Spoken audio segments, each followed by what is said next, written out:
Arsenal have zero world-class players. According to Wayne Rooney, there are 14 world-class players in the Premier League, and not one of them plays for Arsenal.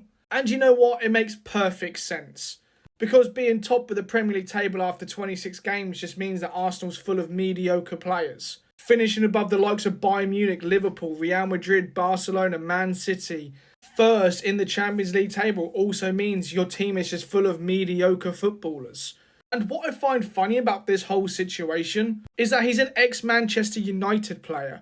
Of course he's going to say that. He's not going to give the flowers Arsenal players and the club deserves, does he? Because whether you like it or not, and whether these ex-professionals will admit it or not, they do carry bias. And there is a rivalry between Manchester United and Arsenal. And it's the same with the likes of Jamie Carragher, Gary Neville. They'll never admit it, but it's clear to see in their opinions there is bias.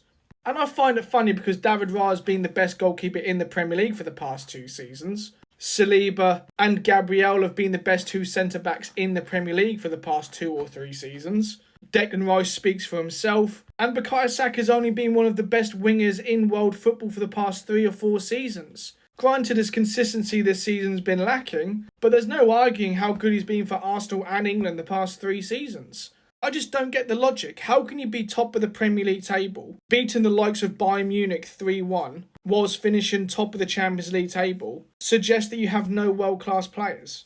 Everyone is entitled to their own opinion, but surely the facts speak for themselves.